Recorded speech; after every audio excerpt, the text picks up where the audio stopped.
Greetings, peasants. Welcome to the final episode of West of Loathing. Last time, we got the train back from so-called Emperor Norton, and now we explore the town of Frisco, which only has two buildings. You cannot go into the train station, so we only have these two spots. And I want to enter here first. This is a very interesting, but what is going on here? It's a real Frisco fracas. Well, I'm not about to join in on that. Let's talk to the bartender. Well, I'll be. New face. I'm Clumsy. Make yourself at home. Thank you. I'm Codex Xavier Xander. You new to town, stranger? I've been helping the Manifest Destiny Railroad Company get the tracks laid. It was a tough job, but we are finally here. Sounds like you could use a drink. Oh, Clumsy, I definitely could. What do you have on you? Let's see. Ooh, I will take a new fashioned, please. I haven't been using any of the food items I've been obtaining, but I will drink this one. You drink the fancy cocktail. You hope they make them like this forever. Oh, gracious, yes. It felt good after all the work I had to do. Hello, lady. What the hell do you have here? Is that whiskey on the rocks? That was a little funny the first time I heard it today. So by now it should be a live riot, right? Seriously though, why in God's white earth are you running around with whiskey in that rock? I'm not here to drink. I'm doing important research. Research? The hell research are you doing? I'm testing the effects of various liquid on hypercrystalline. I'm not even going to try with that one, partner. Today's liquid is ethanol. I'm going to go out on a limb here, but I'm guessing you're some sort of scientist? Good guess. Specifically, I'm an arachnologist. That's not what she said, is it?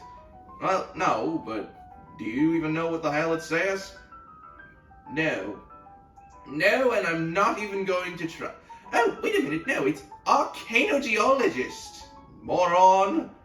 Arcanos, so magical rocks? Hey, not bad. You got in one. Dr. Josie Morton at your service. Hello there. The name's Codex Xavier Xander. My second guess was going to be buttholes, but rocks don't have those. Not typically, no. Morton, huh? Any relation to, I'm not going to ask. Have you met the professor? The guy researching El Vibrato out by Guvaston Gulch? That's him. His work is really intriguing, but our fields of study don't overlap as much as you'd expect. No, I kind of... El Vibrato have been a bunch of alien technology I was doing off camera, you see. I thought they would have been right up your alley. There's all kind of magical rocks in there. Yeah, but those rocks were heavily modified by the El Vibroticans. My interest is in magical rocks in their naturally occurring state. I see. Well, in that case... Oh, fine, let's bite the bullet. You have any, relation to, Emperor Norton? Oh, there was a weirdo calling himself Emperor Norton. Are you asking me if I'm related to someone because our last names rhyme? Well, not anymore. How's the whiskey experiment going? Not great, but to be honest, I wasn't expecting much. This test should really be done with pure ethanol, but it's too hard to get that out here, so I'm trying whiskey just for the heck of it, but impurities in it screw up my findings even if I had any. That's a shame. But, hey, your rock just turned blue. That's unrelated. All of this science is science, and it turns blue every 23 minutes. I'm sorry, I can't do the frickin' rock talk. And I'm honestly I'm not really caring anymore. But you know what I am caring about, Mr. Narrator? Oh. Oh boy, another spittoon! Let's go! What is with the excitement? I thought you would have been disgusted. I've given up. This is the last Splatoon in the game, and I'm not going to try and convince you to not be the most disgusting person on Earth anymore. Let's go. Let's do this. Yes! Search that filthy Splatoon, motherfucker! You kneel down on the floor and throw your arms around the Splatoon, giving the greasy brass bucket a big hug. How about a kiss? Would you like to kiss it? Oh, you know it, baby! You fuck her up and give the Splatoon a great big kiss right on its rim. Is there tongue involved? Well, I'll leave that up to you, but even without it, it tastes like a burning horse. Oh, I love this. I know you do, friend. If it were illegal in this county, I bet you'd marry that. God, this is so weird. I'm trying to be excited, but this is... if it were legal in this county, I bet you'd be married to that frickin' Splatoon. And you'd have a beautiful romantic honeymoon night with it. Unfortunately, you're going to have to settle for just wearing it as a hat. Yes, please. You flip that beautiful brass bucket over and slap it onto your dome. Drenching yourself in hot brown tobacco spit washes down over your face and hair like a sewage waterfall, soaking your clothes, running down your collar, and slithering into your underwear, filling your boots. Can't even force myself to describe it in any more detail than that. You are the world's most foulest human being. Congratulations! We've got ourselves the final Splatoon item. The Splatoon hat! Oh, how immaculate! How wonderful! How disappointing, I have to be honest. All you get is a hat. No perk, no nothing. It's just a hat. That's it. All you get for going to the very final Splatoon in the entire game is a hat. It's rather disappointing, don't you think? Well, no matter. It is time for the final cutscene. Looks like somebody on that train got a job as projectionist. Would you like to watch this movie? It's free, because movies have only recently been invented and nobody's figured out how to, charge for them yet. Doing this will not change anything about the world or your character. When the cutscene's over, you'll still be right here and you can keep playing if you want. Alright then. Let us show the final cutscene and end this adventure! Some folks say endings don't matter. Mind if I do this? Sure, why not? But other folks, they try to know how things turn out. The consequences of their actions, like. Yeah, no, you suck at this. I'm taking over. Screw you, man! With the trains running again, Frisco thrived. People came from all over to seek their fortunes. But thanks to you, they didn't have to do it while on fire because some cow attacked their wagon. It's very nice seeing everyone bustling around in the town of Frisco. With the railroad completed and Norton ousted, Smee found himself out of a job, but in of an opportunity. If after being elected mayor, he managed the growth and infrastructure of Frisco with compassion and pragmatism. In 1944, Frisco was named the most reasonable city by the Tuesday Evening Post. It's a very nice looking town. It's very, very pretty. And there's Smee. I'm really going to miss him. The idea of city life didn't really appeal to Susie much. After you and she parted ways, she moved down the peninsula a ways and settled at Cowsbane Farm, still fighting the good fight in her own way. Cowsbane? What exactly does that do? It doesn't really matter. I'm happy for Susie either way. Hopefully, she can get some more revenge soon. Thanks to your assistance, Hobbert Bubber, got the photography bug, or should we say photography owl. Anyway, he opened up an art gallery to the citizens of Frisco would never again have to suffer the inability to see pictures of owl skeletons whenever they wanted. So, he made an art gallery of owl skeletons. This is a guy that I helped off screen. Oh god, this is going to show everything I've done off screen, isn't it? Oh dear.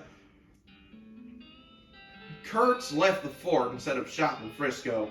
His cult fitness group skyrocketed in popularity.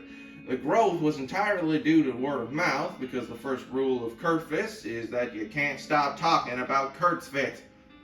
Oh my god. This looks very scary, but at the same time, looks like it would actually be very good. Oh, whatever. With your help, the professor gained enough knowledge about El Vibrato technology to start building his own. He opened a very successful consumer technology store in Frisco, and for decades, people spent all their time staring at little computers in their hands instead of talking to one another. Oh dear, what have I done? I've made the apple of the freaking loathing world! Oh, I should never have helped that stupid professor with his El Vibrato tech! Darn you! The Jarheart lady and the guitar guy that sent you from their respective forts in Dirtwater formed a duo called the Plucksters and toured extensively. Well, I suppose that's good. I mean, the music isn't bad, I suppose. You solved all of Redwood's problems. With the increase in morale and civic resources, they were able to clear the weeds from the road and fix the well and the broken hitching post.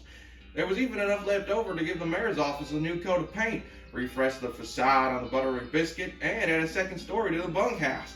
They even managed to get that horse into rehab. Hey, it's no longer the Breadwood Mayo! My goodness, the town looks wonderful, and that horse is no longer drunk! That's great! Olive Garden and Cactus Bill lived happily ever after. Even had a few young'uns. Oh, yes.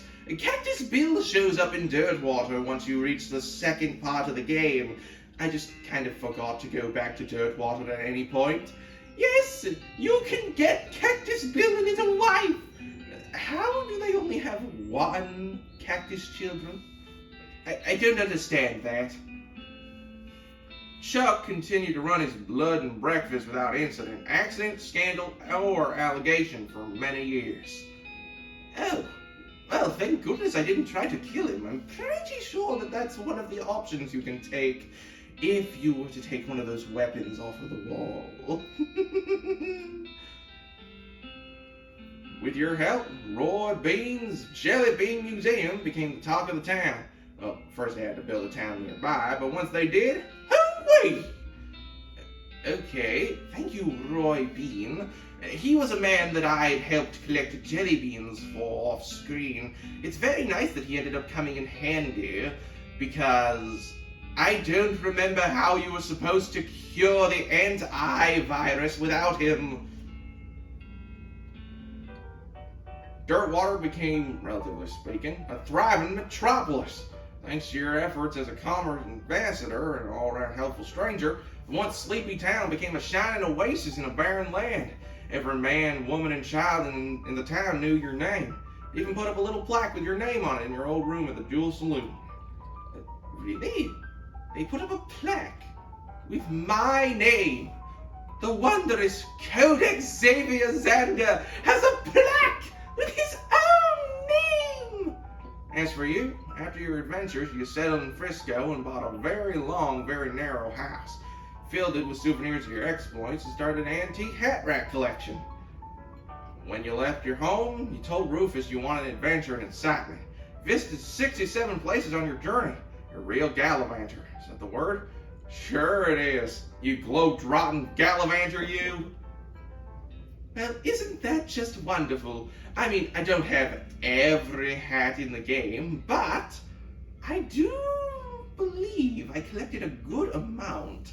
And yes, this is just going to scroll through because yes, the game literally says you bought a narrow house that just is for all of your collected items. That's ridiculous. In 1906, all the remaining cows in the West were simultaneously activated by some kind of signal from hell. They thundered east, forming a gigantic, single-minded herd, led by the infernal sadist, Duke Bovicus. The cow army thundered east toward Dirtwater. Oh dear. Fortunately, a gang of rodeo clowns swept in at the last minute and slaughtered the herd before it reached Dirtwater. Unfortunately, all the town in Dirtwater had a hard time sleeping for pretty much the rest of their lives. Seriously, it was a grisly sight. 420 years later, deep beneath the ground, ancient machines silently stopped doing what they were built to do. It's probably fine. You and everybody know they're dead by then, and most of humanity has moved to space. Still, though, it's a shame about the planet. There's some cool bars there. Oh, there was an El Vibrato base I never explored. Maybe I'll be able to find it when I play more of this off-screen. Thank you for playing. And thank you for having me. Yes, this was rather fun, wasn't it? Like, incredibly fun. What a perfect start to our little event. It felt good to actually enjoy a Let's Play that wasn't interrupted by the bumbling buffoon. Seriously, I mean, I know I was still the star of Metopia, but it was rather annoying that I had a certain someone stick her nose into my business. And I'm pretty sure there's someone else that shares my resentment. So, next time, my friend Shade is going to show you what game he's going to play for the indie break. See you all then.